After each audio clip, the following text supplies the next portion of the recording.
थोड़ा सा चलो रिवाइज करते हैं। हमने कल क्या देखा था? हमने Galilean transformation equation for coordinate and velocity दोनों हमने डिराइव करके देखा था। ठीक है, तो गैलीलियन ट्रांसफॉर्मेशन इक्वेशन हमारा निकला क्या था फॉर कोऑर्डिनेट? हमने कुछ इस टाइप का फार्मूला निकाला था, x dash equal to x minus v t, y dash equal to y, z dash equal to z and t dash is equal to t आया था। ठीक है, ये कब आया था? जब मैं बोलता हूं कि मेरा frame S dash constant velocity v से, जो v लाइट के वेलोसिटी से बहुत ही छोटा है, positive direction of x axis with respect to frame s अगर मूव कर रहा है तो ये मिलेगा। कल हमने ये भी लिखा था कि अगर वो y डायरेक्शन में जा रहा होता तो क्या होता? हमने देखा था x dash equal to x लिखता, सिर्फ y वाले में चेंज करता, y dash equal to y minus b t लिख देता, z dash equal to z, t dash equal to t लिख देता। फिर हमने बोला था अगर अगर तीनों डायमेंशन में जाएगा तो क्या होगा? तो वो थोड़ा सा कॉम्प्लिकेटेड टाइप का थोड़ा सा दिख रहा था। Okay, but it was like that, x dash equal to x minus v x t, y dash equal to y minus v y t and z dash equal to z minus v z t and t dash equal to t, ऐसा आएगा करके हमने कल देखा था। लेकिन अभी चलो एक ही केस को देखते हैं। So this was my Galilean transformation equation for coordinate, GTE for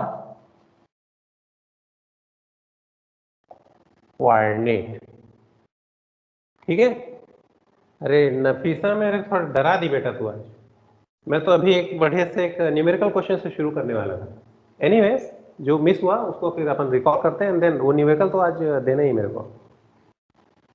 so this is Galilean transformation equation for coordinate. Okay, now what is Galilean transformation equation for velocity? Velocity के लिए हमने क्या फार्मूला निकाला कल? याद है किसी को? ux dash is equal to ux minus v, uy dash is equal to ui, uz dash is equal to uz। ये आया था? चेक कर लो, मैं कहीं Yes, गलत sir. हुई तो। What is this? This is Galilean velocity transformation equation या फिर Galilean transformation equation for velocity. This is GTE for velocity. Okay, ये दो चीज कल हमने फिनिश किया था। अब मैं फिर से थोड़ा सा मिक्स करता हूं चीजों को। मैं बोला था गैलीलियन ट्रांसफॉर्मेशन इक्वेशन ये आएगा और इसकी जगह ये भी आएगा, x dash equal to x, y dash equal to y minus v t, z dash equal to z, t dash equal to t. कब आएगा? जब मेरा फ्रेम एस डैश एस के रिस्पेक्ट में positive direction of y axis में जाएगा, है ना? मतलब अगर मेरा एस डैश वाई डायरेक्शन में अगर जा रहा है तो यही इक्वेशन क्या आएगा? X dash equal to x और वाई वाले में ये format, z dash equal to z, t dash equal to t आएगा। यहां तक तो सीख गया अपन लोग। वेलोसिटी ट्रांसफॉर्मेशन में क्या चेंजेस आएगा? तो उस समय हमारा वेलोसिटी ट्रांसफॉर्मेशन इक्वेशन क्या बनेगा? U x dash is equal to u x minus भी नहीं रहेगा, u y dash equal to u y minus v and u z dash equal to u z. ठीक है, मतलब जिस डायरेक्शन में वेलोसिटी होगा केवल उसी डायरेक्शन के कोऑर्डिनेट या फिर वेलोसिटी ट्रांसफॉर्म होंगे, ताकि आपके अनटच्ड रहेंगे। जैसे ये वाला केस कौन सा था? जब मेरा frame S dash v velocity से x डायरेक्शन में, पॉजिटिव x डायरेक्शन में अगर जाता है तो x वाले में माइनस वी टी आया और x वाले वेलोसिटी में माइनस v आया, बाकी आपके अनटच्ड थे। ठीक है, बस यही आपका क्या है? Galilean transformation equation for coordinate and velocity है, जिसके बारे में हमने बात किया था। अभी हमको एक न्यूमेरिकल करना है, उससे पहले एक और छोटा सा एक इंपॉर्टेंट टॉपिक आता है, 2-3 नंबर के लिए आता है, उसको पहले फिनिश कर देते हैं और उसके बाद फिर एक न्यूमेरिकल क्वेश्चन करते हैं। ठीक है, बैठा दो इसको, हालांकि इसकी जरूरत पड़ेगी। चलो ठीक है, आप लोग को तो याद हो गया होगा फिर। चलो एक टाइटल डालो,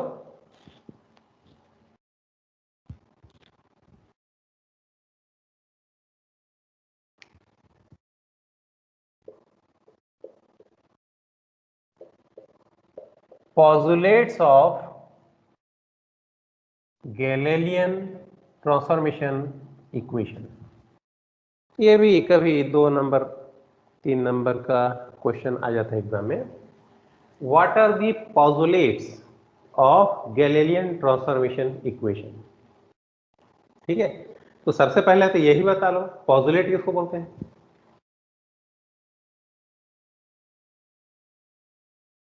रूल्स हम्म, रूल्स किसको रूल्स सर रूल्स नहीं सुना है क्या, समझ नहीं assumption को है। Assumption, assumption, assumption, yes assumption, kind of assumption. ठीक है, ऐसे कोई चीज जिसको हमको प्रूफ करने की जरूरत ना पड़े, हम शुरू से मान के चलते हैं ओके ये तो होगा ही होगा। ठीक है, इसको बोलते हैं पॉजुलेट्स। किसी भी थ्योरी में नंबर ऑफ पॉजुलेट ज्यादा होना चाहिए कि कम होना चाहिए।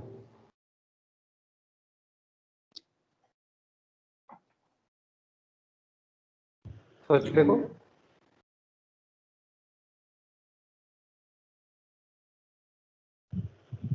कम, क्यों?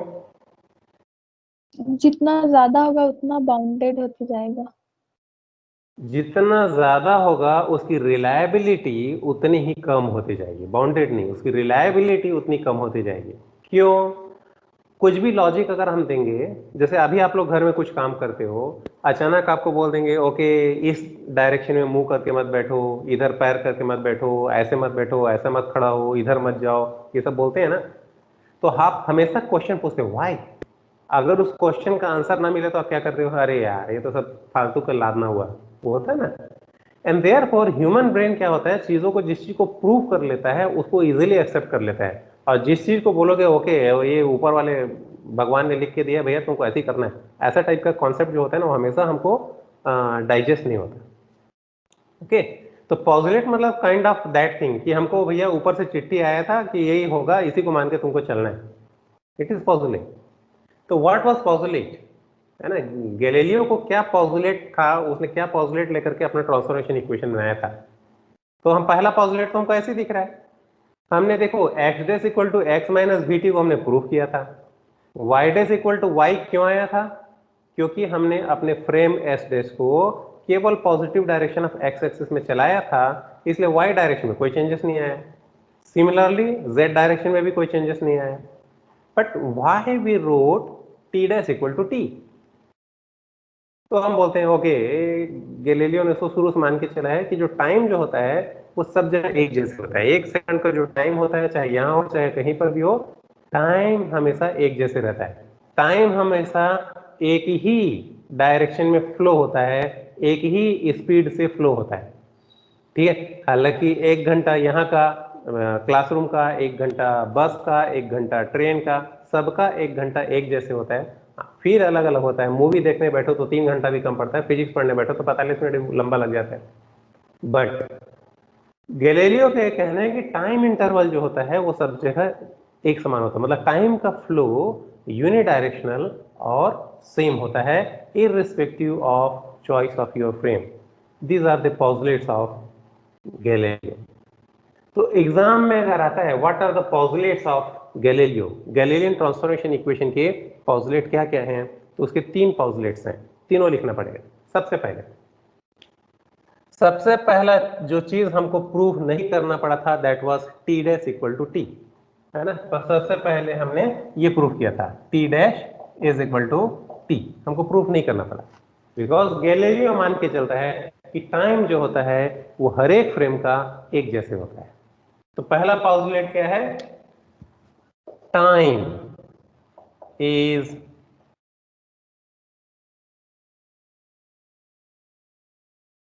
Invariant quantity. अब यहां पे एक मैंने नया शब्द घुसा दिया, इनवेरिएंट। ठीक है, टाइम इज इनवेरिएंट क्वांटिटी, मतलब दैट इज, क्या लिखूंगा, t dash equal to t. तो यहां जो वर्ड मैंने यूज किया है इनवेरिएंट, इनवेरिएंट का मतलब क्या होता है, जो क्वांटिटी एक फ्रेम से दूसरे फ्रेम में जाने पर चेंज नहीं होता उसे इनवेरिएंट कहते हैं। Don't use the word constant, ठीक है, because constant is something else. Suppose अभी टाइम 2 सेकंड हुआ है, उसके बाद मैं देखता हूं टाइम 13 सेकंड हो गया, तो टाइम हैज चेंज। कितना चेंज हुआ, 11 सेकंड का चेंज हुआ। तो दूसरे फ्रेम में भी मुझे 11 सेकंड का चेंज दिखेगा। अगर कांस्टेंट बोलूंगा तो अभी टाइम अगर 2 है तो बाद में भी 2, बाद में भी 2, उसके बाद भी 2, दिस इज कांस्टेंट। तो गैलीलियो का यह कहना है कि time is not constant but it is invariant. जो मुझे इस फ्रेम में दिखेगा वही मुझे दूसरे फ्रेम में भी दिखाई देगा। तो टाइम इज इनवेरिएंट। ठीक है, ये पहला पॉजुलेट। सेकंड पॉजुलेट है time interval is invariant quantity। Time तो इनवेरिएंट है, साथ साथ टाइम का इंटरवल भी इनवेरिएंट है। मतलब delta t dash is equal to delta t. ठीक, अब बोलोगे दोनों में क्या अंतर है, एक में टाइम है, दूसरे में टाइम का इंटरवल है। बेसिकली आप जब भी टाइम के बारे में बात करते हो अपने प्रैक्टिकल लाइफ में, आप हमेशा टाइम इंटरवल के बारे में बात करते हो। जैसे अगर मैं पूछूं अभी आपसे क्या टाइम हुआ है, तो दिस इज 8:16। अगर 24 आवर के हिसाब से अगर मैं चलूं तो दिस इज 10:16, है ना, 10:16 हुए हैं। तो व्हाई आई से दिस इज 10:16, तो ये 10 शुरू कहां से हुआ, सॉरी दिस इज 2016। अभी टाइम हुआ है 8:16, दैट मीन्स टाइम हुआ है 2016। ठीक है, तो 2016 विथ रिस्पेक्ट टू व्हाट, तो हम बोलते हैं आधी रात के हिसाब से, क्योंकि हमारा टाइम रिसेट होता है रात के 12 बजे। रात के 12 बजे को हम 00 आवर्स बोलते हैं, 0 आवर्स। और उसके बाद फिर 1 बजता है, 2 बजता है, 3 बजता है, करते करते 12 बज जाता है, 13, 14 करते 20 बजा, 20 करते करते 24 बजे, 24 बजे मतलब फिर 0। तो जब मैं बात करता हूं कि अभी 20:16 हो गए हैं, मतलब 20 घंटे हो चुके हैं 0 बजे, तो I talk about time interval. तो टाइम इंटरवल को डिफाइन करना आसान है, टाइम को डिफाइन करना बड़ा मुश्किल काम है। जो चीज सबसे आसान दिखता है ना वही सबसे मुश्किल होता है। ओके, तो कुछ चीजों को, उसके डिफॉल्ट वैल्यू को, उसके एक्चुअल वैल्यू को समझाना मुश्किल है, उसके इंटरवल को समझाना ज्यादा आसान है। तो गैलीलियो के हिसाब से time is invariant, time interval is invariant. दो पॉजुलेट हो गए गैलीलियो के, आपको उसको कुछ प्रूफ करने की जरूरत है, डायरेक्टली आप लिखो। तीसरा जो उनका पॉजुलेट था, उनका ये कहना है length of a body is invariant. Length of a body is invariant quantity. मतलब अगर इसको साधारण शब्दों में बोलूं तो इसका मीनिंग क्या है कि किसी बॉडी का लेंथ अगर मैं डिफरेंट डिफरेंट फ्रेम्स में अगर निकालता हूं तो वो सेम ही आएगा। So length of a body is invariant. अब लेंथ को मैं किसी दूसरे तरीके से अगर डिफाइन करना चाहूं तो क्या कहूं, लेंथ क्या चीज होता है, तो एक चीज देखो, length is the change in position, है ना। मेरे पास एक फ्रेम है जिसमें एक ऑब्जेक्ट रखा हुआ है, इसका लेंथ कितना है, तो मैं बोलता हूं this is it's initial position, this is it's final position. तो इसी फाइनल पोजीशन और इनिशियल पोजीशन के डिफरेंस को इसको लेंथ बोलता हूं। तो this is space interval, space में इंटरवल। ठीक है, हम जो किसी ऑब्जेक्ट के कोऑर्डिनेट को हम कैसे नोट करते हैं, एक्स वाई जेड और टी, 4 डायमेंशन में हम चीजों को नोट कर रहे हैं। तो इन 4 डायमेंशन में से ये शुरू के जो 3 डायमेंशन है, ये आपका क्या है, स्पेस कोऑर्डिनेट, स्पेस कोऑर्डिनेट, और जो चौथा है वो क्या है, टाइम कोऑर्डिनेट। और इस तरीके से इस पूरे वर्ड को आप 4 डायमेंशन में डिपिक्ट करते हो, 4 डायमेंशन में समझाते हो। ठीक है, जिसमें से शुरू के 3 स्पेस कोऑर्डिनेट है और लास्ट का एक टाइम कोऑर्डिनेट है। ठीक है, तो टाइम कोऑर्डिनेट में अगर कोई डिफरेंस आता है, इनिशियल टाइम फाइनल टाइम, तो उसके अंतर को हम क्या बोलते हैं, टाइम इंटरवल बोलते हैं। स्पेस कोऑर्डिनेट में कुछ अंतर आता है, initial position was x1 y1 z1, finally कहीं और पहुंच गया x2 y2 z2, तो हम बोलते हैं उसमें कुछ शिफ्ट हो गया, कितना दूर सरक गया, डिस्टेंस, डिस्टेंस बोलो, लेंथ बोलो, या उसी को स्पेस इंटरवल बोलो। तो गैलीलियो का कहना है कि length of a body is invariant, मतलब space interval is invariant quantity. मतलब किसी ऑब्जेक्ट का लेंथ अगर आप एक फ्रेम में निकालोगे और उसी लेंथ को दूसरे फ्रेम में निकालोगे तो वो एक जैसे आएगा। जैसे इस पेन को मैं इस रेस्ट फ्रेम, मेरे पास एक फ्रेम है एस, इसमें इस पेन की लंबाई को नापता हूं, अगर 10 सेंटीमीटर का है, तो कोई यहां पे अगर कोई पर्सन बस में जाते जाते, है ना, ऐसा होता है क्या, आप बस में चलते रहते हो और बाजू में कोई पेड़ दिखाई देता है, तो पेड़ का लंबाई चौड़ाई थोड़ा कम दिखता है, ऐसा होता है क्या? नो, आप खड़े होकर के नापोगे तभी से जितना बड़ा है, और बस में चलते चलते उसको अगर आप नापोगे तभी से उतना ही बड़ा रहेगा। एंड देयरफॉर गैलीलियो का कहना है कि फ्रेम आपका कुछ भी हो, रेस्ट फ्रेम हो चाहे मूविंग फ्रेम हो, कुछ भी हो, लेंथ ऑफ ए बॉडी, किसी बॉडी का लेंथ जितना है उतना ही आपको दिखाई देगा, वो चेंज नहीं दिखाई देगा। This is known as third postulate of Galileo. And basically उसने ये जो थर्ड पॉस्टुलेट है इसको प्रूव करके दिखाया था। तो एग्जाम में आपको आ सकता है कि what are the postulates of Galilean transformation equation and show that length of a body is invariant. इसको आपको प्रूफ करने बोल सकता है, इन दो को कुछ नहीं बोलेगा, ये थर्ड वाले को प्रूफ करने बोल सकता है। ठीक है, कैसे प्रूफ करोगे?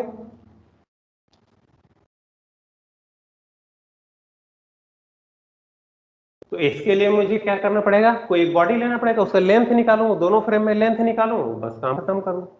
हो गया? तो let us prove this one firstly, कि length of a body is invariant quantity आपको प्रूव करना है। तो इस पॉइंट नंबर 3 को अब हम प्रूव करने जा रहे हैं, और यहीं से समझ में आएगा कि रिलेटिविटी खेलता कैसे है, अब आपको समझ में आएगा। ठीक, तो एक बॉडी है, उसका लेंथ 2 फ्रेम में निकालो। तो सबसे पहले आपको क्या है, गैलीलियन ट्रांसफॉर्मेशन लगाना है।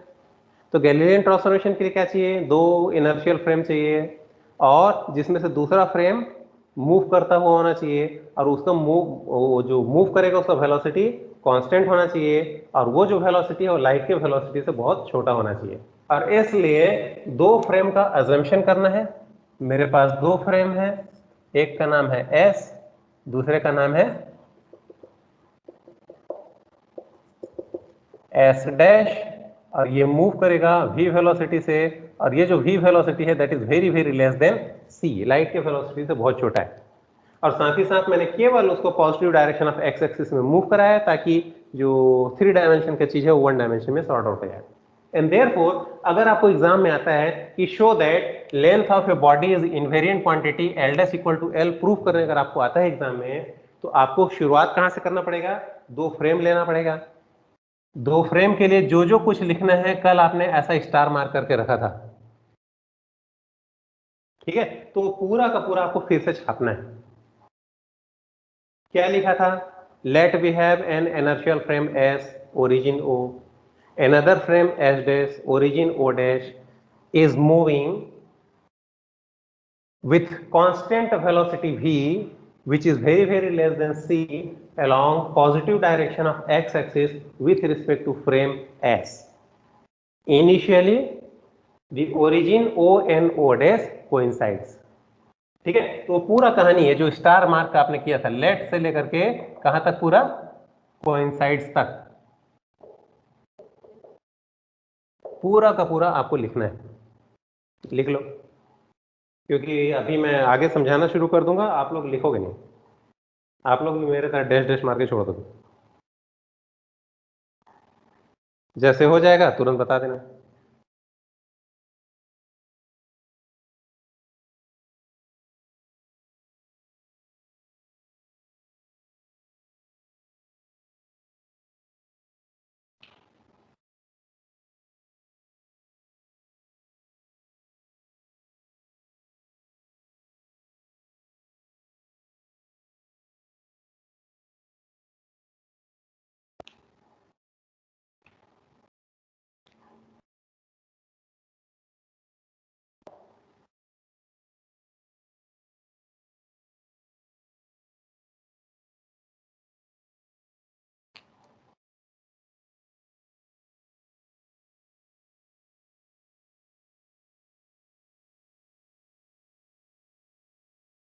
हो गया?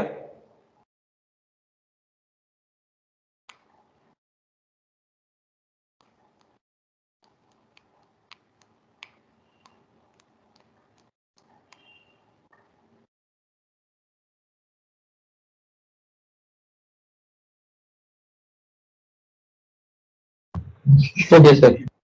हो गया, गुड। तो origin o and o dash coincides, यहां तक का कहानी आपने लिख लिया। अब मैं क्या करूंगा, मुझे एक बॉडी चाहिए जिसका लेंथ निकालना है। लेंथ निकालने के लिए क्या कर लेता हूं, यहां पे ले लेता हूं, उसको ऐसे पुट कर लेता हूं, ऐसे एक बॉडी ले लेता हूं, इसके कोऑर्डिनेट्स यहां क्या है, यहां क्या है, नोट कर लेता हूं, जैसे उधर कभी किया था।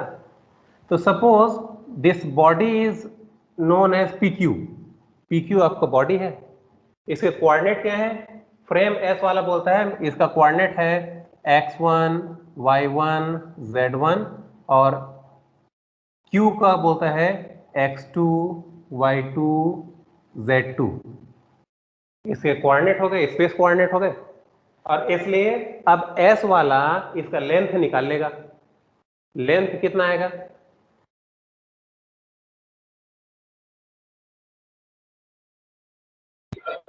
लेंथ भी तो सेम रहेगा ना? हाँ, लेंथ तो चेंज नहीं होने वाला। फ्रेम S वाला लेंथ कितना निकालेगा, उसका वैल्यू बताओ, मैथ में पढ़े हो, कोऑर्डिनेट ज्योमेट्री में। Square root of x2 minus x1 का whole square plus y2 minus y1 का whole square plus z2 minus z1 का होल स्क्वायर निकालेगा ना। हाँ तो हाँ। चलो उतना लिख लेते हैं पहले, जितना आपने Yes. बन गया पहले उतना को कर ले। लेकिन इसी लेंथ को फ्रेम एस डैश वाला क्या बोलेगा, वो बोलता है p का कोऑर्डिनेट x1 y1 z1 थोड़ी, वो बोलता है x1 dash y1 dash z1 dash बोलेगा। q का कोऑर्डिनेट क्या बोलेगा, x2 dash y2 dash z2 dash बोलेगा, फिर वो अपना अलग लेंथ निकालेगा। तो इसी चीज को पहले लिख लेते हैं, ओके, कि एक मेरे पास एक ऑब्जेक्ट है PQ जिसका इनिशियल और दोनों एंड के coordinate x1 y1 z1 x2 y2 z2 frame S के अनुसार, S डैश के अनुसार डैश डैश डैश लगा वाला, उसको पहले लिख लेते हैं। Let the coordinate of the ends of a body, है ना, किसी बॉडी के जो दोनों एंड्स हैं उसके coordinate, let the coordinate of the ends of a body in frame S is x1 y1 z1 and x2 y2 z2 respectively. है ना। फ्रेम एस वाला बोलता है जो दोनों एंड है उसको कोऑर्डिनेट क्या है, x1 y1 z1, x2 y2 z2 है। वही चीज को एस डेस वाला क्या बोलता है, which is observed as x1 dash y1 dash z1 dash and x2 dash y2 dash z2 dash in frame s dash।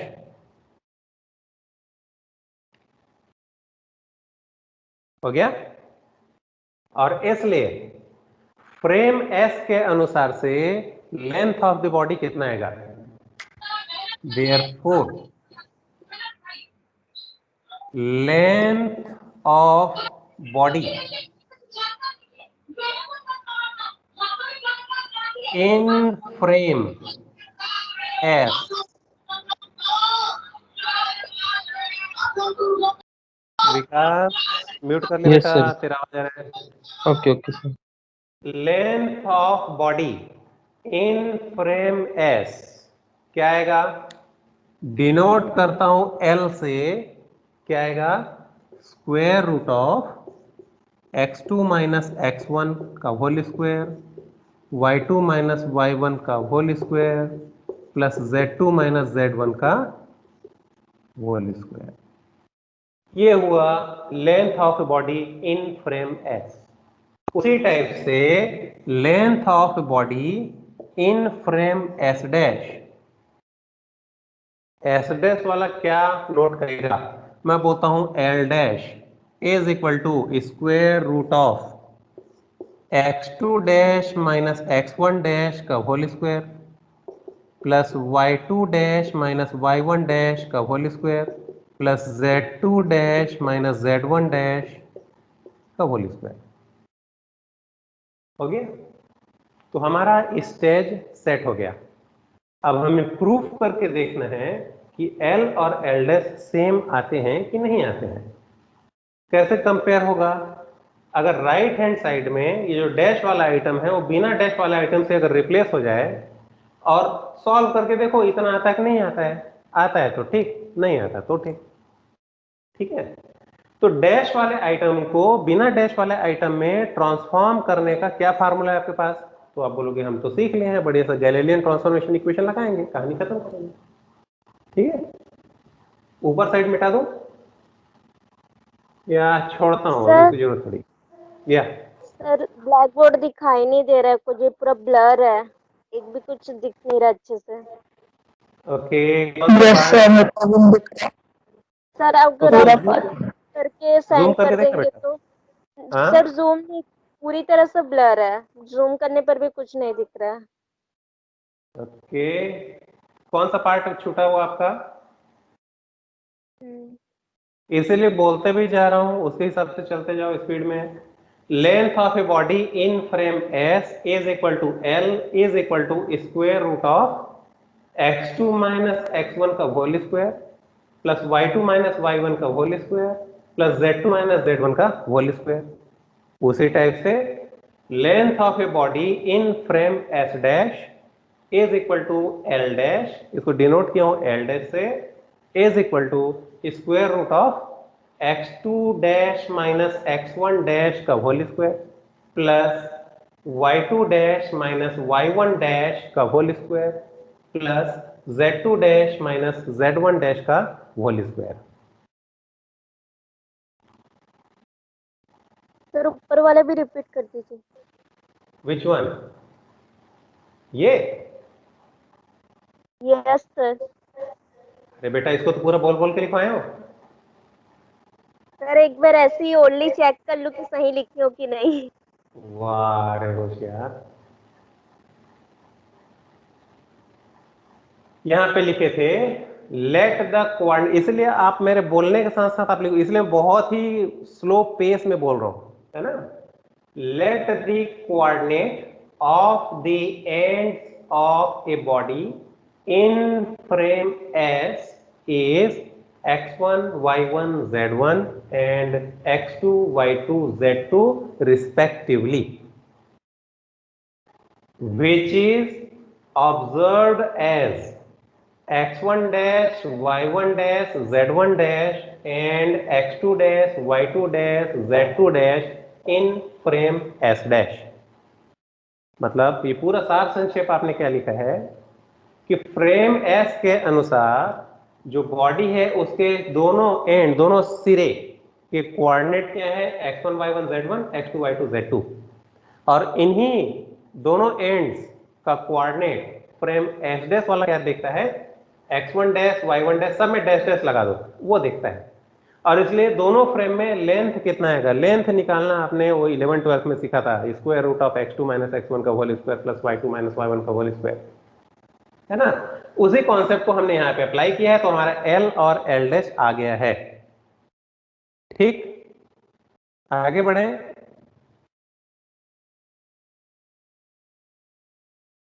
Yes sir. Yes sir. Yes sir. ठीक, तो अब मैं जब आगे बढ़ता हूं तो मैं दोनों को कंपेयर करना चाहता हूं, क्या दोनों सेम हैं, क्या अलग अलग हैं, तो कैसे पता चलेगा?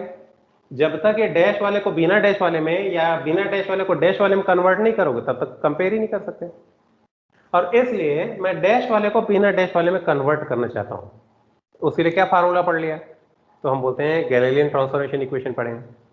ठीक है, सो अब मैं यहां क्या करता हूं, using Galilean transformation equation for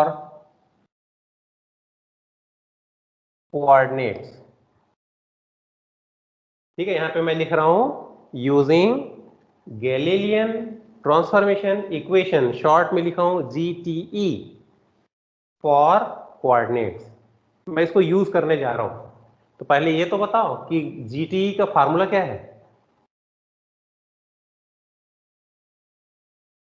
जो सिचुएशन यहां पे मैं बनाया हूं, ये स्टार लगाया हूं, है ना, स्टार वाला पार्ट लिखे ना, और स्टार वाला पार्ट लगाने से कौन सा गैलीलियन ट्रांसफॉर्मेशन इक्वेशन बनेगा, x dash equal to x minus v t. कौन सा बनेगा, x dash equal to x minus v t, y dash equal to y, z dash equal to z, t dash equal to t. ये वाला formula को मैं use करने के लिए ऑथोराइज हो चुका हूं, क्योंकि इस डेरिवेशन को लिखने के टाइम में सबसे पहले मैंने यहां पे ये स्टार वाला पार्ट लिखा था। इसको बनाने के कारण से मैं इस फार्मूला को यूज कर सकता हूं, और इसलिए अब आप फिर से मेरे शब्दों पे ध्यान दो, मैं शुरू दिन से बोलते आ रहा हूं, जब भी कोई डेरिवेशन शुरू करोगे, वो शुरुआत में जो 4 लाइन लिखते हैं इसको ओमिट नहीं कर सकते। अगर इसको लिखना भूले तो फिर ये फार्मूला भी भूल जाओ, इसको यूज करने के लिए आप अधिकारी नहीं रहोगे, you have no rights to use this equation. ठीक है, अगर आपको इस इक्वेशन को यूज करना है तो ये वाला पार्ट शुरू में आपको लिखना पड़ेगा, जिस चीज को मैंने आपको स्टार मार्क करके रखवा दिया था। ओके, आगे बढ़े। और इसलिए मुझे चाहिए क्या क्या, मुझे x2 डैश का वैल्यू चाहिए, तो लिखो जब x dash equal to x minus v t, तो x2 डैश का वैल्यू क्या आएगा, वैसा ही x1 डैश का वैल्यू क्या आएगा,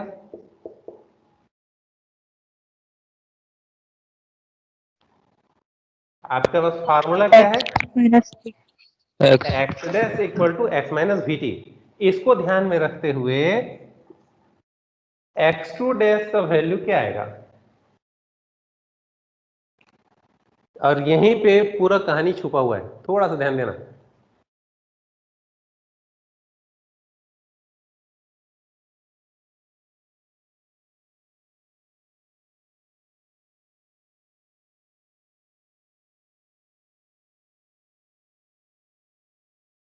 क्या लिखो, x2 minus v t2। x2 minus v t two, सही कि गलत, विकास ने बता दिया है, मैं नहीं बोलता सही है, मैं नहीं बोलता गलत है। हाँ? गलत है सर, गलत है। आयुष, गलत है, यस तो क्या सर। आएगा, क्या आएगा, x2 minus v T. VT, मतलब x2 माइनस वी टी आएगा, 2 नहीं आएगा, आप ये बोल रहे हो? Yes sir. ओके, अब ठीक है, दोनों को भिड़ा देता हूं आप लोग। वो तो 2 बोल रहा है आएगा, तुम बोल रहे हो कि नहीं आएगा, क्यों? टाइम तो सेम है ना सर अभी। टाइम सेम है, अच्छा। इससे जस्ट पहले कल आपने वेलोसिटी ट्रांसफॉर्मेशन किया था, यस सर। उसमें देखो आपने क्या लिखा है, x2 डैश इक्वल टू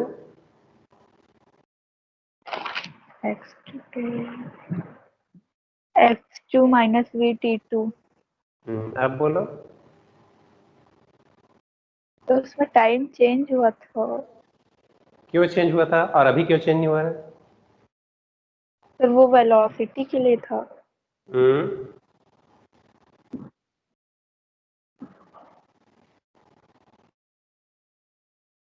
ठीक है, बहुत नजदीक हो।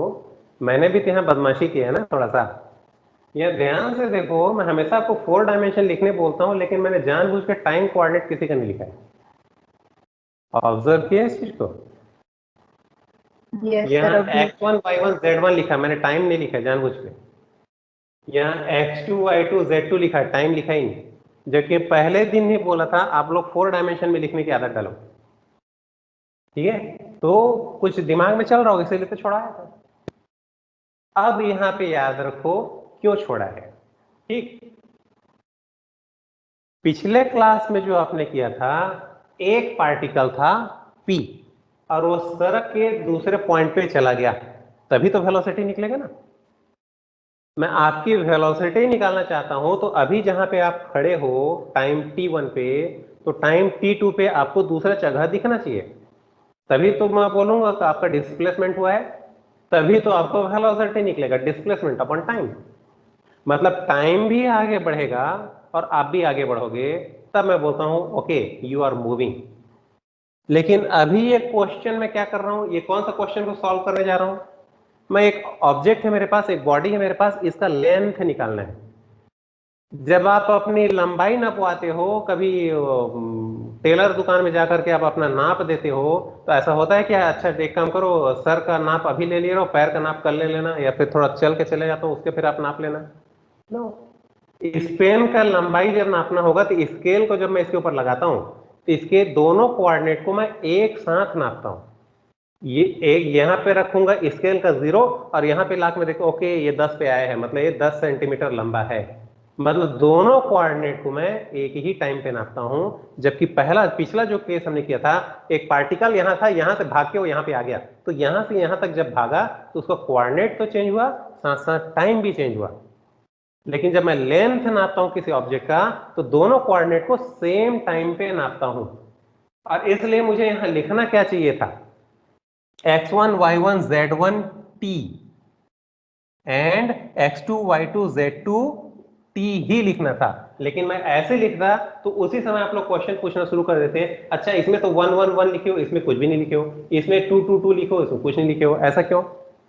बिकॉज मैं नापने जा रहा हूं लेंथ, और लेंथ नापते समय दोनों एंड के कोऑर्डिनेट को सेम टाइम पे मेजर करना पड़ेगा, ठीक है? और इसलिए उसी चीज को यहां पे क्या लिखूंगा, x1 dash y1 dash z1 dash and E dash. t dash only, and here also it will be t dash. 1 2 3 4 के चक्कर में पड़ता नहीं, क्योंकि जो टाइम यहां लूंगा वही टाइम मुझे यहां डालना पड़ेगा, जो टाइम यहां लूंगा वही टाइम मुझे यहां डालना पड़ेगा, ठीक है? इसलिए अब कंप्लीट हुआ ये। मैं जानबूझ के टाइम को छोड़ा था ताकि आपको अंतर पता चल सके। रिलेटिविटी का क्वेश्चन जब करने बैठते हो, सपोज जो पर्सन क्लास अटेंड नहीं कर रहा होगा, उसको आपने नोट्स दे दिया ओके पढ़ लेना करके, वो वेलोसिटी ट्रांसफॉर्मेशन को सरसरी निगाह से पढ़ेगा, अच्छा जहां पर भी आएगा x2 डैश वहां पे x2 t2 करना है, x1 आएगा, x1 डैश आएगा वहां पे 1 1 करना है, यहां पे करोगे निपट जाओगे, ये वाला क्वेश्चन सॉल्व होगा ही नहीं, ठीक है? इसलिए रिलेटिविटी का एक एक चीज को ध्यान में रखना पड़ेगा, हम क्या करने जा रहे हैं, कहां पे 1 लगेगा, कहां डैश लगेगा, कहां नहीं लगेगा, सब चीज हमको ध्यान रखना पड़ेगा। And therefore x2 dash equal to x2 minus v t आएगा, 2 नहीं आएगा। बिकॉज लेंथ नाप रहा हूं, दोनों कोऑर्डिनेट को सेम टाइम पे नापूंगा, एंड देयरफॉर 1 2 का चक्कर नहीं रहेगा, टी मतलब टी ही रहेगा। x1 डैश कितना आएगा? x1 माइनस वीटी ही आएगा। y dash equal to y का क्या स्टोरी है? y2 dash is equal to y2, y1 dash is equal to y1। वैसे z का क्या स्टोरी है? z2 dash is equal to z2 and z1 dash is equal to z1। And time का तो कुछ कहानी च नहीं है, t2 डैश और t1 डैश तो है ही नहीं, t dash equal to t है सिंपली, इसलिए कोई दिक्कत ही नहीं। और इसलिए इन वैल्यूज को आप एल डैश के लिए रखो, क्या मिलता है देखो। ठीक है, ऊपर अब मिटा दूं ऊपर, इसलिए मैंने देखो जानबूझ के ऊपर मिटाया भी नहीं था, क्योंकि मुझे यहाँ पे करेक्शन कराना था, यहाँ पे मुझे टी डलवाना था।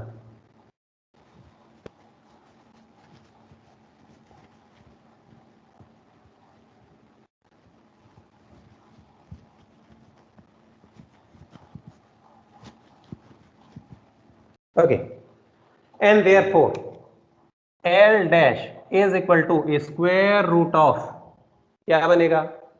x2 डैश की जगह क्या लिखूंगा? x2 minus v t, x2 minus v t minus x1 dash क्या है? x1 माइनस वीटी, तो x1 minus minus plus v t का होल स्क्वायर। आप देखो 1 2 के चक्कर में अगर पड़ जाए, जो जो स्टूडेंट इसको ध्यान में नहीं रखेगा, बराबर यहाँ T2 और T1 घुसा देगा, यहाँ पे गड़बड़ हो जाएगा। देखो यहाँ पे अभी कट जाएगा, और बाद अगर लिखा रहता तो नहीं कटेगा, फिर बाद में बोलेगा पता नहीं कहाँ पे फंस गया था, बना ही नहीं मेरे से। y2 dash minus y1 dash की जगह क्या आ जाएगा? y2 माइनस y1 का whole square plus z2 minus z1 का होल स्क्वायर। तो l dash is equal to square root of, ये कैंसिल, तो बचा क्या? x2 माइनस x1 का whole square plus y2 minus y1 का whole square plus z2 minus z1 का whole square. और यहां से पता चलता है l dash equal to l, ये प्रूव हो गया। यही थर्ड पॉस्टुलेट ऑफ गैलीलियो है।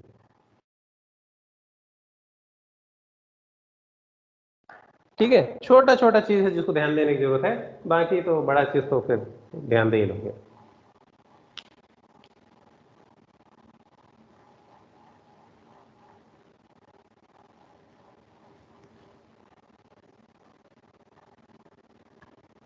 हो गया,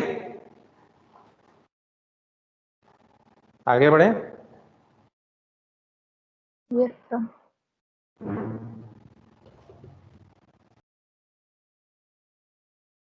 चलो एक छोटा सा क्वेश्चन करते हैं, एक छोटा सा न्यूमेरिकल क्वेश्चन करते हैं।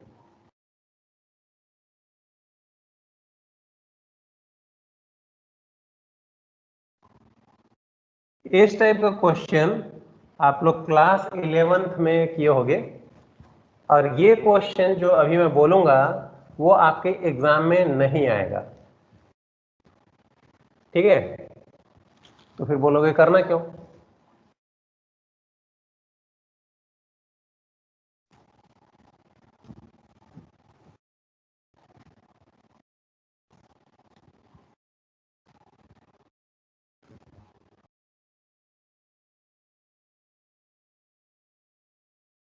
लिख लो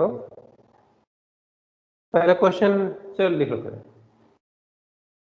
टू व्हीकल्स, क्वेश्चन नोट करना, numerical question. Two vehicles are approaching each other. Two vehicles are approaching each other with velocities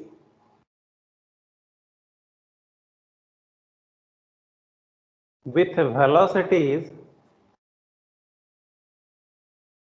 60 kilometer per hour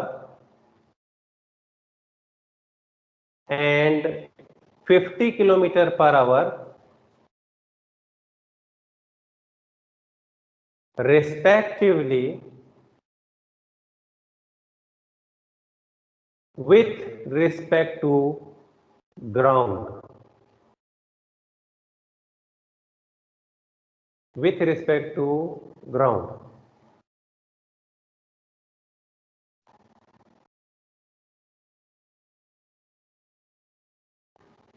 Find the velocity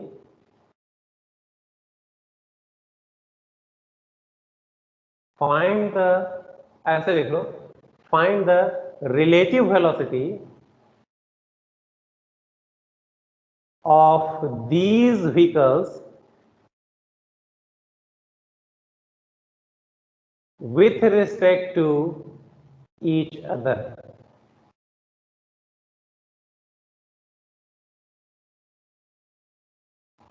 With respect to each other.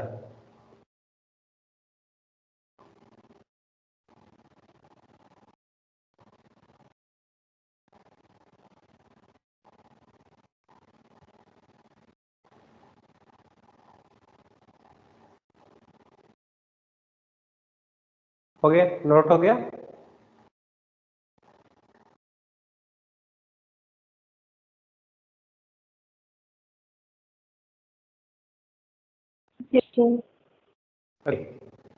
Question समझ लो, जैसे ही question समझोगे answer आपके हाथ में रहेगा, बस करना यह है कि आपको आंसर लाके दिखाना है। ठीक है, हमने क्या नोट किया है, हमारे पास दो व्हीकल है, ऐसा दो व्हीकल है, दोनों किधर जा रहे हैं, they are approaching each other. ठीक है, तो व्हीकल ए इधर जा रहा है तो व्हीकल बी इधर आ रहा है। वेलोसिटीज कितने कितने हैं, एक का है 60, दूसरे का है 50। सपोज ए का वेलोसिटी है 60 और बी का वेलोसिटी है 50। अब 50 और 60 वेलोसिटी मैं तब तक डिफाइन नहीं कर सकता जब तक मैं किसी से कंपेयर ना करूं। तो ए का वेलोसिटी 60 है विथ रिस्पेक्ट टू व्हाट, तो हमने लिखा है विथ रिस्पेक्ट टू ग्राउंड। मतलब अगर आप यहां पे खड़े हो, यहां पे खड़े होकर के आप देखो तो एक व्हीकल जा रहा है इधर रायपुर की ओर 60 किलोमीटर पर आवर से, और दूसरा व्हीकल जा रहा है इधर राजनांदगांव की ओर 50 किलोमीटर पर आवर के स्पीड से, विथ रिस्पेक्ट टू ग्राउंड। ठीक है, आप भी इसको देख रहे हो 60, आप भी इसको देख रहे हो 60। अब आपको क्या निकालना है, find the velocities of these vehicles with respect to each other. ये व्हीकल ए को किस स्पीड से जाते देखेगा या ए बी को किस स्पीड से जाते देखेगा, सोच के देखो। सर वेलोसिटी ऐड हो जाएंगे क्या? पूछो मत, बताओ। 110। 110। ठीक है, अब 110 की स्पीड से कौन चल रहा है, ए कि बी?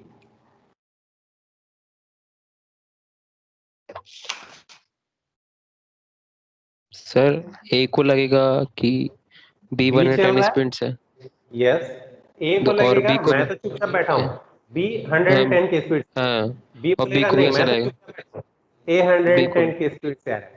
ओके, और दोनों एक दूसरे को गाली देंगे कि वो बहुत स्पीड भगा रहा है।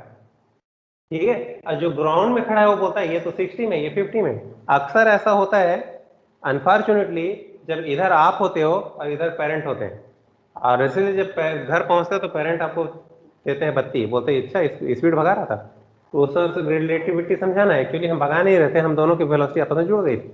आपको लग रहा था कि मैं स्पीड चल रहा था, मुझे लग रहा था आप स्पीड में चल रहे हो। This is what is known as relativity. ठीक है, तो कितना आएगा आंसर, हमको पता है ए के रिस्पेक्ट में बी का वेलोसिटी या बी के रिस्पेक्ट में ए का वेलोसिटी कितना आएगा, 110 किलोमीटर पर आवर आएगा। देखो क्वेश्चन लिखे हैं, आंसर हमारे हाथ में है। अब मैं बोलता हूं चलो इसको सॉल्व करके दिखाओ, सिस्टमेटिकली इसको सॉल्व करके दिखाओ।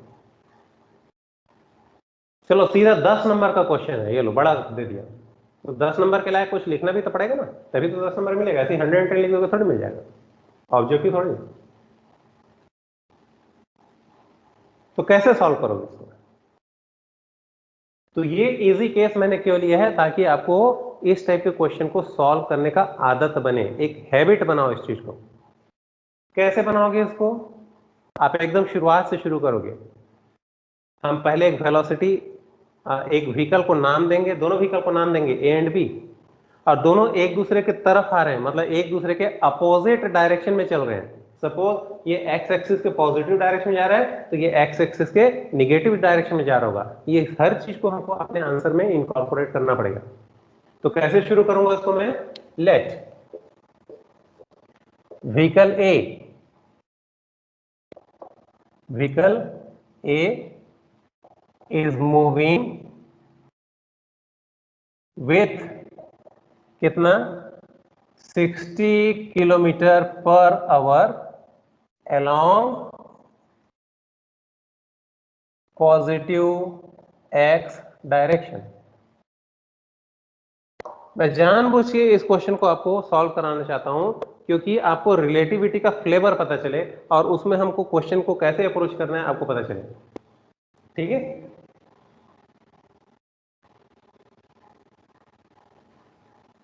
वैसे लिख लो।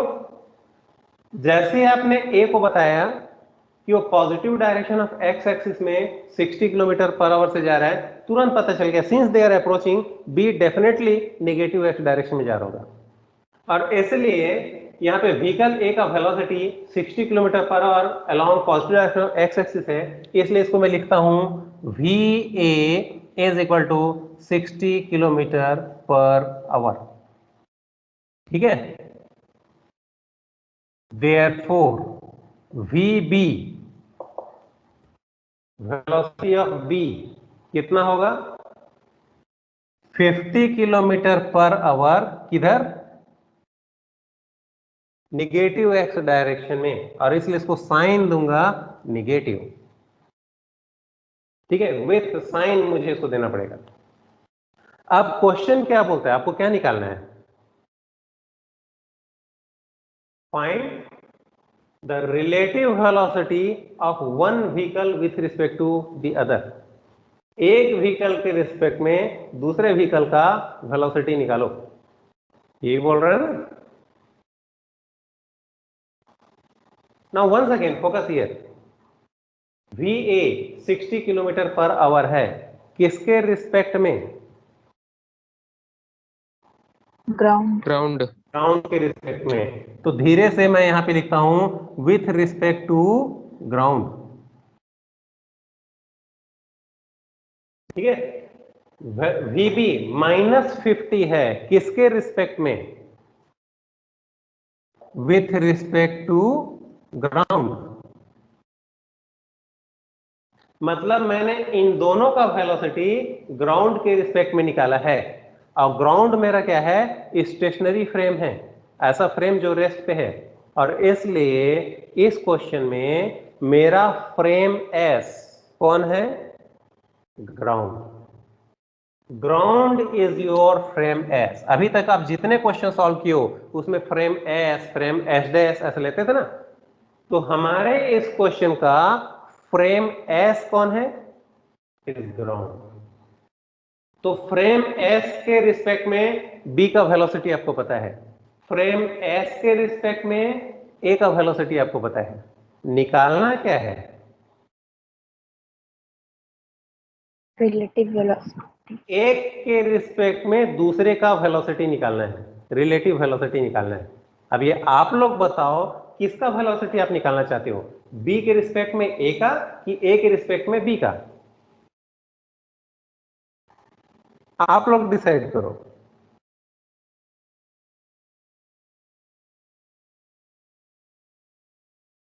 क्वेश्चन तो आपको एकदम लिबर्टी दे दिया ना कि किसी भी के रिस्पेक्ट में किसी भी दूसरे का वेलोसिटी निकालो, ऐसे ही बोला है।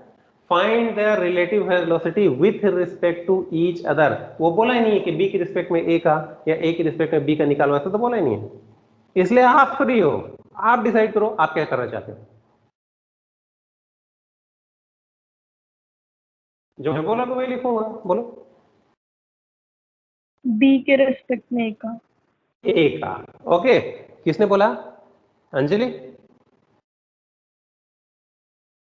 तो b के रिस्पेक्ट में a का निकालना है। हम डिसाइड कर लिया अपने मन से कि हमको b के रिस्पेक्ट में a का निकालना है। तो मैं यहां लिखता हूं टू फाइंड, मतलब मैं क्या करने जा रहा हूं, to find velocity of a with respect to b, मैं ये करना चाहता हूं। हो गया? जैसे ही मैं ये लाइन लिखता हूं तुरंत एक चीज पता चल गया कि इस लाइन के हिसाब से b क्या चीज है, b एक फ्रेम है, तभी तो लिखे हैं विथ रिस्पेक्ट टू b, है ना। b क्या है, b एक फ्रेम है। कैसा फ्रेम है, जो s के रिस्पेक्ट में भी भागता है, मतलब b बन गया मेरा फ्रेम s डैश। ओके, जैसे ही आपने लिखा एकदम छोटे छोटे अपने उसमें मैं ध्यान देता हूं, this is frame S dash basically. और इसलिए ए क्या है, ए इज द पार्टिकल, जो हमने उधर क्वेश्चन सॉल्व किया था। तो ए पार्टिकल है, बी एस डैश है और ग्राउंड एस है। एक बार ये आइडेंटिफिकेशन हो गया, आपका प्रॉब्लम सॉल्व। फार्मूला क्या पढ़ा है आपने, हमने वेलोसिटी ट्रांसफॉर्मेशन के लिए एक फार्मूला पढ़ा है, since u x dash is equal to u x minus v, यही है ना Galilean transformation equation for velocity. ये फार्मूला आज हमने निकाला, कल निकाला था, u x dash equal to u x minus v. बस मुझे जानना किस चीज को है कि यू एक्स डैश क्या चीज है, यू एक्स क्या चीज है और v क्या चीज है। तो जब आप ये फार्मूला निकाले थे उस समय v क्या था, v था फ्रेम s डैश का वेलोसिटी फ्रेम s के रिस्पेक्ट में। तो इस क्वेश्चन के हिसाब से b का velocity with respect to ground जो होगा वो है मेरा v, है ना। तो b का velocity with respect to ground कहां पे लिखा है, दिस। तो ये जो vb लिखा हूं बेसिकली इट इज v, मेरे फार्मूला के हिसाब से it is v। Okay, ux क्या चीज है, पार्टिकल का वेलोसिटी फ्रेम s में। यहां के हिसाब से देखूं तो पार्टिकल कौन है मेरा, a का वेलोसिटी फ्रेम s में, मतलब a का वेलोसिटी ग्राउंड के रिस्पेक्ट में, विच इज दिस। तो ये है मेरा ux। ठीक है, बचा क्या, निकालना है ux डैश। ux डैश क्या चीज है, पार्टिकल का वेलोसिटी s डैश फ्रेम के हिसाब से, मतलब a का पार्टिकल मतलब a का वेलोसिटी b के हिसाब से, यही तो निकालना है। देखो हमने लिखा है to find velocity of a मतलब particle with respect to b मतलब फ्रेम s डैश, मतलब मेरा फार्मूला एकदम परफेक्ट, यहां वैल्यू पुट कर दूंगा तो आ जाएगा u x dash is equal to, u x कितना है 60 माइनस v कितना है माइनस 50, आंसर कितना आएगा, u x dash is equal to 110। आगे में और अच्छी बात यह है पॉजिटिव आया है। पॉजिटिव आना क्या बताता है कि b को a पॉजिटिव x डायरेक्शन में जाता हुआ दिखेगा। देख लो वहां पे, ये है b निगेटिव तरफ आ रहा है, a को किधर जाते हुए दिखेगा, पॉजिटिव x डायरेक्शन में। और इसलिए a का वेलोसिटी b के रिस्पेक्ट में 110 along positive x direction, positive आया है इसलिए अलोंग पॉजिटिव x एक्सिस जाता हुआ दिखाई देगा। This is my answer. ऐसे जब सॉल्व करोगे तो अगर 10 नंबर का है तो पूरा 10 में 10 मिलेगा। यहां पे मेरे हाथ में आंसर था लेकिन लिखूं कैसे पता नहीं चल रहा था। क्लियर सबको? अब हम बोलते हैं वो जिस बच्चे ने बोला था velocity of a with respect to b उसने निकाल दिया, मेरा मन नहीं था ऐसा करने का। मेरा मन तो ये था कि velocity of B with respect to A निकालने का था, तब मैं क्या करूंगा, तो उसको भी सॉल्व करके देख लेते हैं। ये लो यहां पे सॉल्व कर लेते हैं। मतलब पूरा कहानी तो ऐसे ही लिखूंगा, ux और v को अभी नहीं लिखूंगा, है ना, बाद में सोचूंगा किसको कहां लिखना है। टू फाइंड क्या लिखूंगा, टू फाइंड क्या निकालना चाहता हूं, velocity of b with respect to a। To find velocity of b with respect to a, मैं ये काम करना चाहता हूं। जैसे मैं ये लिखा, a मेरा बन गया है frame, with respect to a है, मतलब a क्या है मेरा, फ्रेम है। a फ्रेम एक फ्रेम है, कैसा फ्रेम है, जो ग्राउंड के रिस्पेक्ट में चलता है, मतलब a बन गया मेरा फ्रेम s डैश। जैसे ही a फ्रेम s डैश बना, b बन गया मेरा पार्टिकल। ठीक है, फार्मूला क्या है, फार्मूला अभी भी वही है, ux dash is equal to ux minus v। अब देखो v क्या है, v हम लेते हैं s डैश का वेलोसिटी s के रिस्पेक्ट में। अब मेरा s डैश कौन बहन क्या है, a का velocity with respect to ground, और a का velocity with respect to ground क्या है, 60। तो this 60 is now not ux but it is v। इस नए सॉल्यूशन के लिए ये बन जाएगा मेरा v,